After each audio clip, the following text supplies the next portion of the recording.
નમસ્કાર, BS9 TV ન્યૂઝના ચર્ચાના વિષયમાં હું જાસ્મીન આપનું સ્વાગત કરું છું.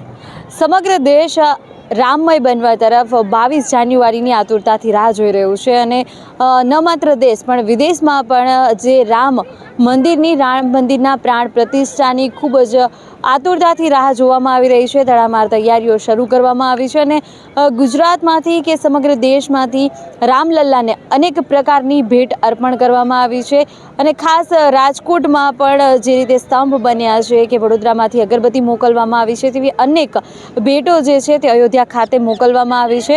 તો રાજકોટ ખાતે પણ જે લોકો અયોધ્યા નથી જઈ શકતા તેમના માટે અયોધ્યાની આબેહૂબ કલાકૃતિ તરીકેનું એક મંદિર રાજકોટ ખાતે પણ તૈયાર કરવામાં આવ્યું છે કે જ્યાં અયોધ્યામાં ન જઈ શકે તેવા લોકો માટે એક મંદિરની ખૂબ જ સુંદર વ્યવસ્થા કરવામાં આવી છે.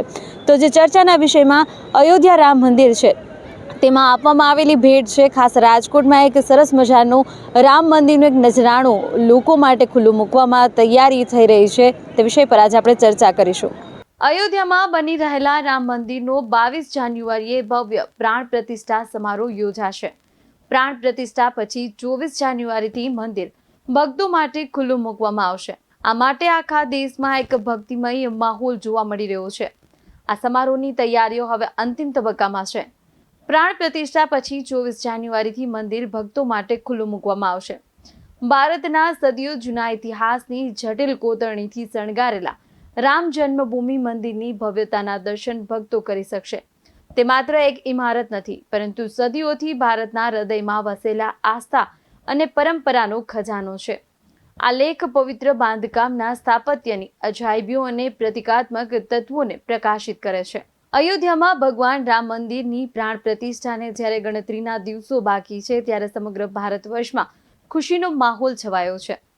ભારતભરમાં અનેક શહેરોમાંથી ભગવાન રામના મંદિર માટે અનેક અવનવી અનોખી વસ્તુઓ મોકલવામાં આવી રહી છે. અયોધ્યા રામ મંદિર પ્રાણ પ્રતિષ્ઠા કાર્યક્રમની તૈયારીઓ ચાલી રહી છે. દેશભરમાંથી રામ મંદિર માટે વિશેષ ભેટ સોગાદ મોકલવામાં આવી છે. ત્યારે થોડા દિવસો પહેલા જ માતૃ મંદિર કોલેજના વિદ્યાર્થીઓ દ્વારા મોટો હાર બનાવી અયોધ્યા ખાતે મોકલવામાં આવ્યો હતો.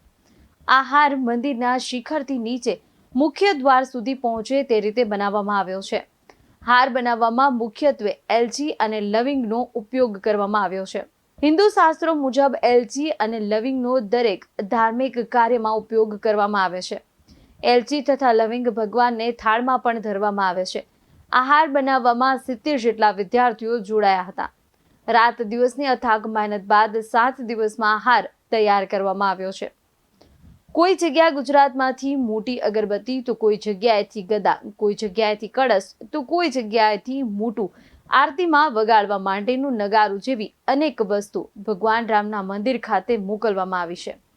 વડોદરામાંથી રામ ભક્તે બનાવેલી 108 ફૂટ લાંબી અગરબત્તીને વડોદરાથી અયોધ્યા મોકલવામાં આવી છે. જે અગરબત્તી આજ રોજ પ્રગટાવવામાં આવી છે. આ અગરબત્તી વડોદરાના ગોપાલક વિહાભાઈ ભરવાડે તૈયાર કરી છે. રામ મંદિર માટે ખાસ તૈયાર કરાયેલી આ અગરબત્તીનું વજન 3500 કિલો છે. અગરબત્તી 108 ફૂટ લાંબી, 3.5 ફૂટ પહોળી છે. અગરબત્તીમાં ગુગળ, કોપરાનું છીણ, જવ, 280 કિલો તલ, ગીર ગાયનું શુદ્ધ ઘી, હવન સામગ્રી અને ગીર ગાયના છાણનો પાવડર ઉપયોગ કરવામાં આવ્યો છે. આ અગરબત્તી 47 દિવસ સુધી અખંડ ચાલશે. અગરબત્તી તૈયાર કરવા જેટલો 6 મહિના જેટલો સમય લાગ્યો છે. ત્યારે અનેક પ્રકારની ભેટ રામલલ્લાને અર્પણ કરવામાં આવી છે. રામલલ્લાની મૂર્તિ પણ પ્રાણ પ્રતિષ્ઠા માટે પસંદ કરી લેવામાં આવી છે. મૈસૂરના જાણીતા મૂર્તિકાર અરુણ યોગીરાજની બનાવેલી રામલલ્લાની મૂર્તિની પસંદગી થઈ ગઈ છે. શ્રી રામ જન્મભૂમિ તીર્થક્ષેત્ર ટ્રસ્ટના મહાસચિવ ચંપતરાયે તેની પુષ્ટિ પણ કરી છે. તેમણે જણાવ્યું છે કે આ મૂર્તિનું વજન 150 થી 200 કિલોગ્રામ છે.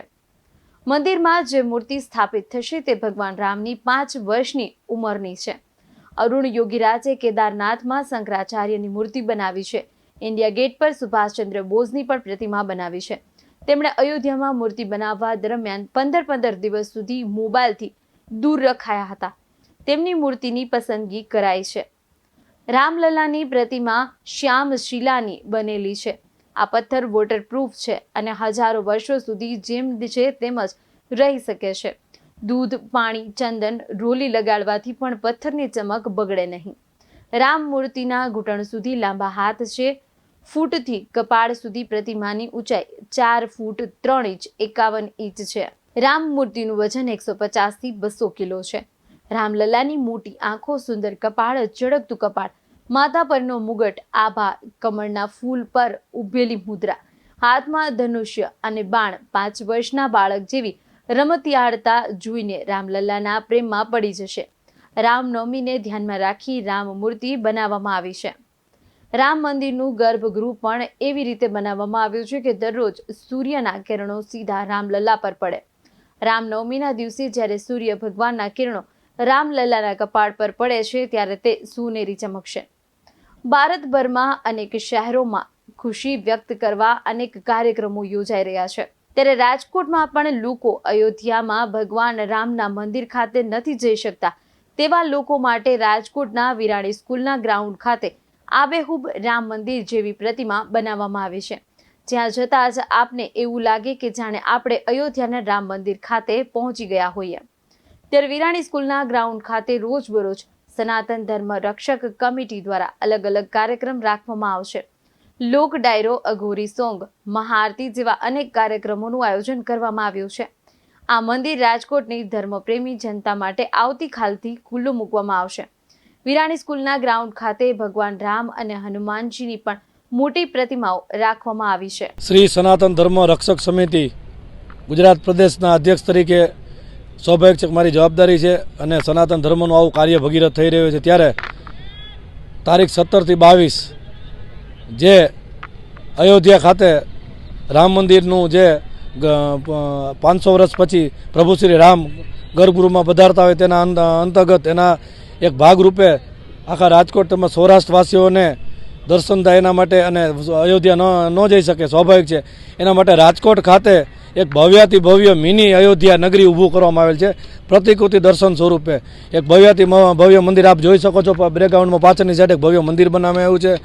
તો એનું આવતીકાલે તારીખ 17ના જૂનાગઢના મહંત પૂજ્ય શ્રી ઇન્દ્ર ભારતી બાપુના વરદ હસ્તે આવતીકાલે સાંજે 7 વાગે આ મંદિર ખુલ્લું મૂકવામાં આવેલ છે. ત્યારબાદ મહાઆરતી, ત્યારબાદ ભોજન પ્રસાદ કરી અને સાંસ્કૃતિક પ્રોગ્રામો તારીખ 18ના રામ ચોપાઈ યોગેશભાઈ બોક્સા, તારીખ 19ના યુવાનોને ઘેલું લગાડનાર આખા ગુજરાતમાં યુવાનોના ધરોહર ગણાય અને યુવા ટીમને આ જે સંગીત પ્રેમી જનતાને પ્રોગ્રામ માણી શકે હોય એક અઘોરી મ્યુઝિકનું ભવ્ય આયોજન, તેમજ તારીખ 20ના રાસોત્સવ બહેનો માટે ગરબાનું આયોજન, તેમજ તારીખ 21ના રાજભા ગઢવી દ્વારા ભવ્યથી ભવ્ય લોક ડાયરો અને 12 વાગે રાત્રે એક ભવ્ય આતશબાજી તેના માટે એક ફટાકડાનું વિશેષ આયોજન અમે સ્પેશિયલ બનાવ્યા છે.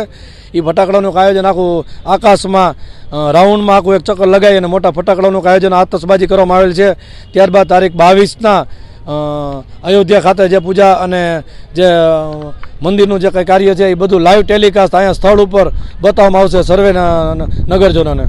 22 જાન્યુઆરીની તડામાર તૈયારીઓ વચ્ચે જ દેશભરની જે મીટ મંડાણી છે રામ મંદિરની પ્રાણ પ્રતિષ્ઠાને લઈ અનેક સંઘર્ષો, અનેક યાતનાઓ બાદ જે મંદિરની સ્થાપના થવા જઈ રહી છે તેને લઈને લોકો આતુરતાપૂર્વક રાહ જોઈ રહ્યા છે. અનેક ભેટની આપણે વાત કરી તો જે રીતે 22 જાન્યુઆરીએ દિવાળી જેવો માહોલ સમગ્ર દેશમાં, ન માત્ર દેશમાં પણ સમગ્ર વિશ્વમાં જે વસતા આપણા ભારતીયો જે છે તેમાં પણ એક ખુશી અને ઉમંગનો ઉત્સાહ છે. તો આવા અનેક વિષય સાથે ચર્ચાના વિષયમાં આપણે મળતા રહીશું. જોતા રહો BS9 TV ન્યૂઝ. નમસ્કાર.